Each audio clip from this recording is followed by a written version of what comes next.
Small towns face the same cyber threats as major cities, but often lack the budget and staff to defend themselves. This gap puts essential public services and citizens' data at real risk. I wanted to see if Zero Trust could help. I researched whether Zero Trust architecture can be realistically adopted by small municipal governments. By gathering data from employees via surveys and interviews, I identified what supports progress and what slows it down. In this presentation, I'll walk through the research question, key findings, and a practical policy framework. This framework is designed for small towns to begin using right now to secure their digital infrastructure. My goal is to show that Zero Trust is not only possible for small municipalities, but achievable in a way that fits their reality.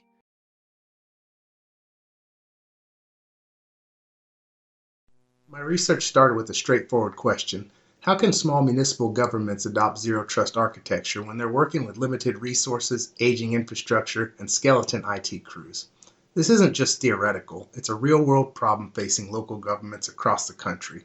Small towns are increasingly targeted by cyber attacks, yet they lack the resources and expertise of larger organizations. Zero trust architecture is a proven security model, but adoption barriers do exist. So we set out to find what small municipalities actually needed to successfully make this transition, and that's what this research is all about. In my research, I employed a mixed methods approach. Initially, I conducted an online survey with 32 municipal employees, collecting quantitative data on barriers and readiness levels. Following that, I held qualitative interviews via Teams to gain deeper insights into the meaning behind those numbers. Lastly, I utilized triangulation to integrate both data types, enhancing the validity of my findings. This method ensures my conclusions were grounded in both quantitative data and real-world experiences, providing a robust and applicable perspective. In my quantitative analysis, I uncovered two findings that pushed back against common assumptions about ZTA in small municipalities. First, when I examined barrier severity, I asked municipal employees to rate how significant different obstacles were on a scale of 1 to 5. Limited staff capacity emerged as the most significant barrier at 2.87, with implementation complexity, legacy systems, and costs close behind.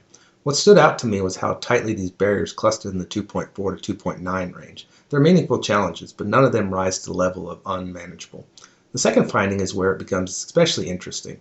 I identified what I call the readiness paradox. Municipalities rated their readiness for zero trust at 3.68 out of 5, a surprisingly high number. Their interest level was nearly identical at 3.66. But their familiarity with zero trust was at 2.19. That gap is striking.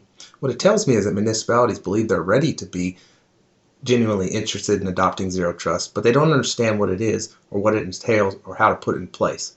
I don't see this as a barrier, I see it as an opportunity.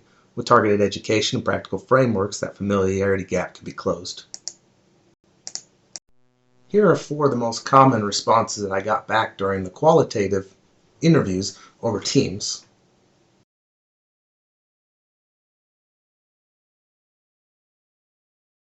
When research results meet, a readiness paradox emerges. Small towns want zero trust but aren't sure how to start.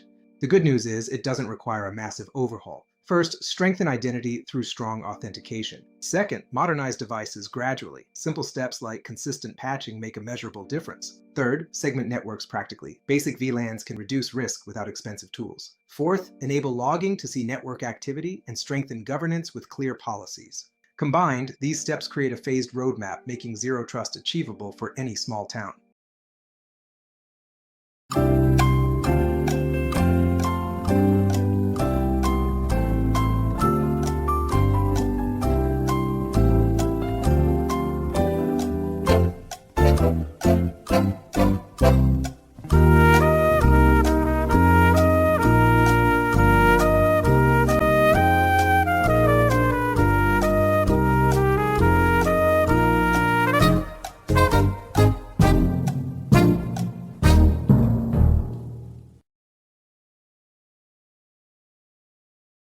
Near the completion of this project, what I really did in deep introspection is figured out